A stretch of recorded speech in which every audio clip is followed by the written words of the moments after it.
pantay-pantay na karapatan, maayos na buhay. At sapat na hustisya para sa lahat.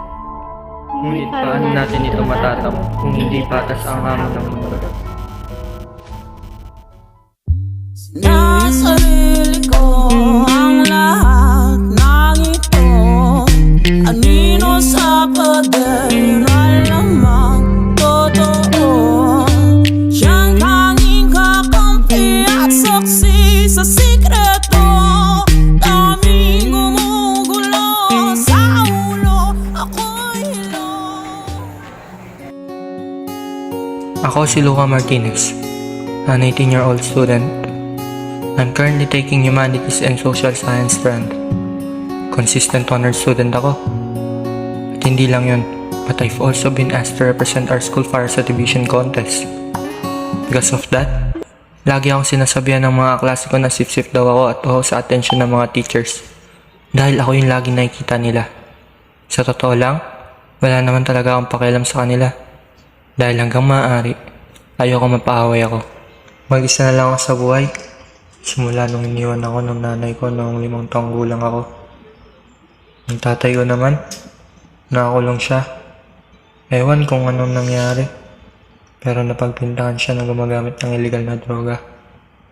Ang masasabi ko lang, hindi malabong mayan tulad ang buhay ko sa isang roller coaster. Paikot-ikot, nakakahilo, at magulo. I've also experienced being bullied, physically abused, and mentally abused.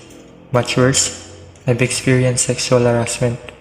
Sa totoo lang, yung mga karanasan na yun, ay napag-isip-isip ko na mag-attempt ng suicide. Hindi lang isang beses, pero marami ng beses. Hindi ko yun naitutuloy dahil naisip ko ang tatay ko. Ako na lang ang meron siya. Kapag nawala ako, paano na siya?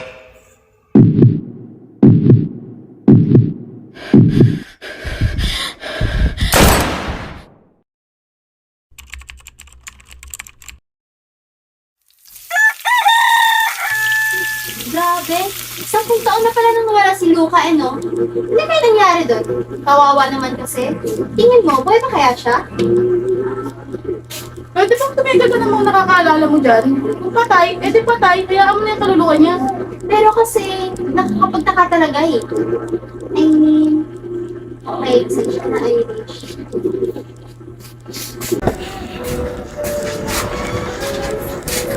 Hi love, oh, ayito ka pala Kira. Musta ka na? Tagal mo din napadaan dito ah. Okay naman ako, busy sa work eh. But siya, di na rin ako magtatagal. Hihintay ko lang talaga may kasama tong si Irish. Wala na rin ako, bye babe.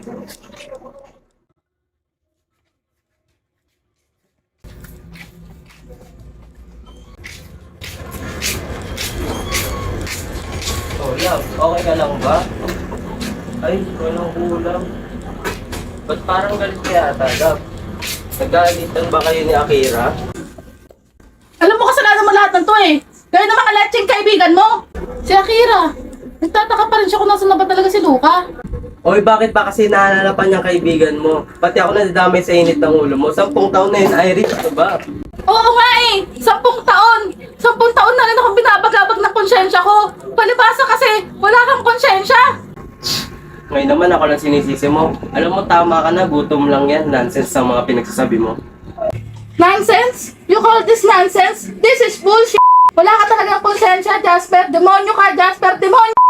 Sigurado ka bang ako lang, Irish? Nakalimutan mo na ba na may alam ka rin dito? Ikaw tumulong sa amin kung paano kami makakalis dito, kaya huwag kang umasta na parang wala kang kasalanan.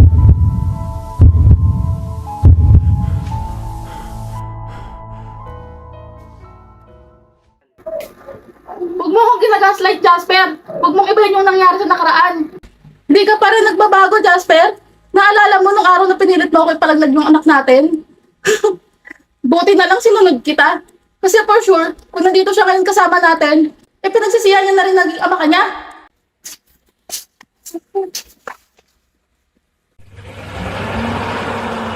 Pinagsisihan niya na rin naging ama ka niya. Pinagsisihan niya na rin naging ama ka niya. Pinagsisihan niya na rin naging ama ka niya.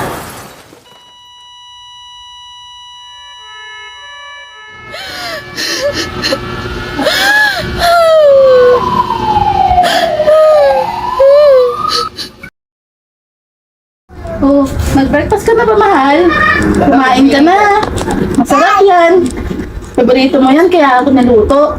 Tsaka nga pala, nanda ko na rin yung baon mo. Bilisan mo ha, baka maliit ka sa trabaho.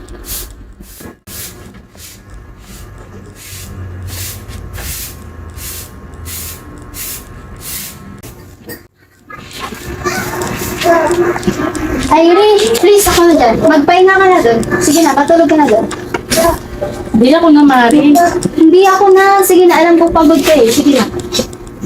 Hindi ako na, Mari, oh. Tingnan mo, oh. Hindi pa tapos kumain ang asawa ko. Naman, Irish. Isang taon na wala si Jasper. Kaya tumigil ka na. Tama na! Ano nagsasabi mo dyan? Please, tumigil ka na! Stop acting like this! Hindi ko naman sinasadya na mabangga si Jasper nung gabing yun eh. Madilim magdaan! Pagod ako nung gabing yun! Irish, tumigil ka na!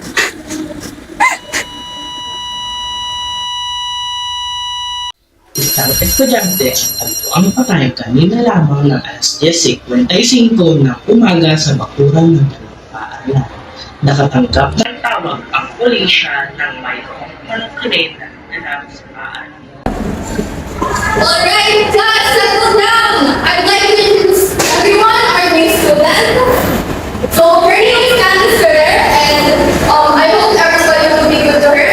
Please choose whatever seat you can sit in front or at the back.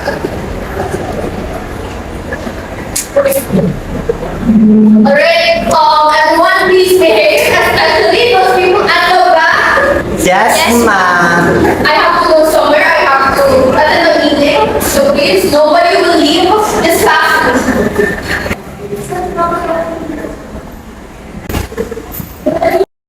Hi! May nakaupo ba dito? Hello, wala naman actually, pati naman po if gusto mo. Yun! OMG, finally!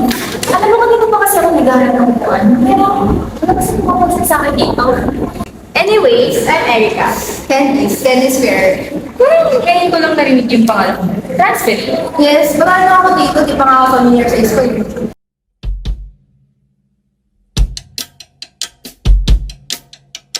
Minsan sa may kalayaan tayo'y nagkatagpuan. May mga sariling gimmick at kanya-kanyang hangad sa buhay. Sa ilalim ng isang bubong, mga sikretong ibinubulong. Kahit na anong mangyari, kahit na saan ka man patungo.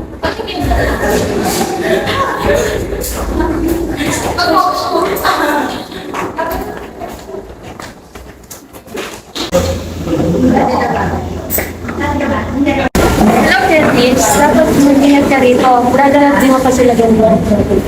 Ha? Sino? It's very free. Very cool.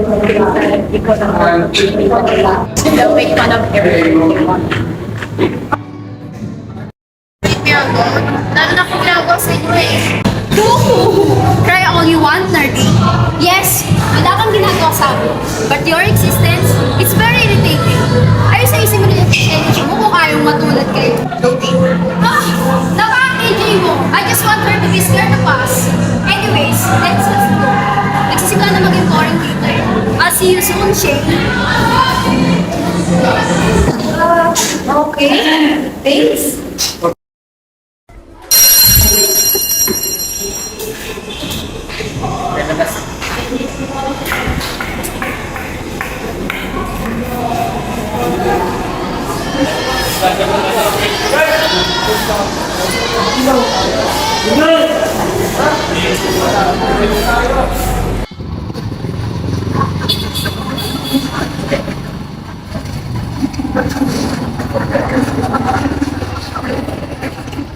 Hello.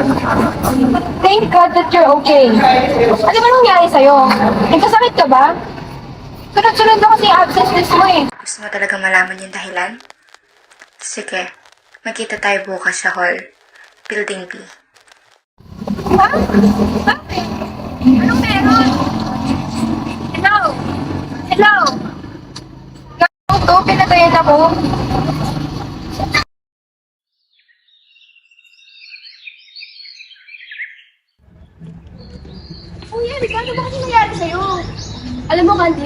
Kumalma ka. Eh, bakit nangyari sa'yo? Masakit ka ba?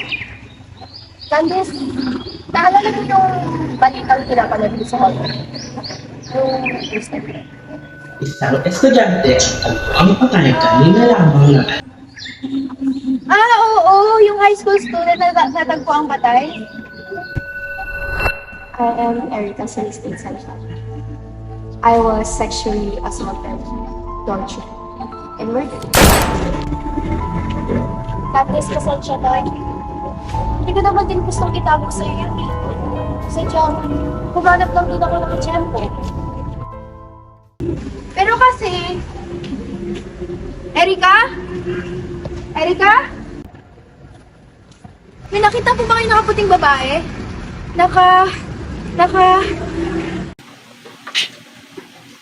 Oh, buti naman gising ka na. Kamusta yung pakiramdam mo? Medyo okay naman po, pero naguguluhan pa rin. Sino kausap mo? Wala po. Ano ka ba? Matagal na ako dito. Alam kong di lang ako nakakita sa kanya. Madalas kita nakikita na kinakausap mo sa sarili mo lagi. Mag-isap. Pero, mga masaya ko naman. Si Erika po ba? Erica Celestine Santiago. May 12 student dito sa paaralan namin. I know her. Kaya lang kilala. Madalas siyang iniimbitahan ng paaralan upang ipanglaban sa mga division contest. Maganda, matalino at mabait. Higit sa lahat, nahimik lang. Not until one day. Ang best party naman na finish yun.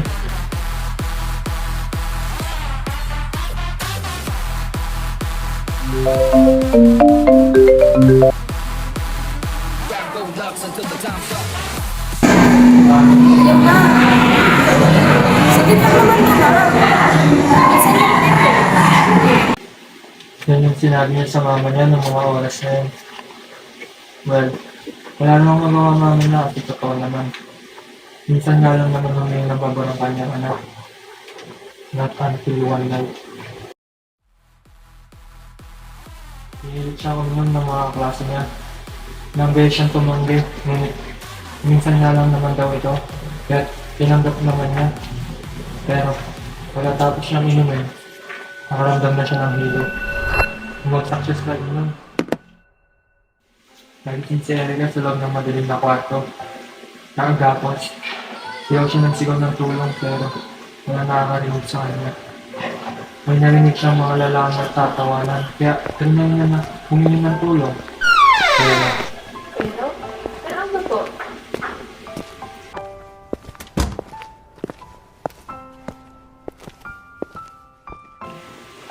akala niya tutulungan na siya. Kaso mali pala. Inaasa siya, tinurtured, higit sa lahat, pinatay pa. Dahil lamang sa simpleng selos ang lahat, may gusto ko si kay Erica ang gusto ni Chloe. Kaya pinag-iskitan siya. Pero parang hindi naman po yung tama. Kailangan natin sabihin sa mga polis ang nangyari. Kaya nga eh, ngayon alam na natin ang katotohanan. Dahil na akong tulungan ng mga nasaktan na walang kalaban-laban. Naranasan kong lumayo. Walang-wala ako ng mga oras na yun. Pakiramdam ko katapos ako na rin. Madala may isa pa akong kaibigan. Tinuri akong tunay nilang pamilya. Pinakain, ginulisan at pinatuloy nila ako ng maayos sa kanilang tirahan. Sa mga oras na yun, doon ko naramdaman na kailangan ko magpalakas para sa mga tao na niniwala pa sa akin. Nag-ipon ako ng maraming lakas sa mga kahabang panahon. Akala nila na wala na ako eh. Pero, hindi. Naghahanap lang ako ng sapat na ebidensya para masabi ko na nakamit ko na ang hustisya.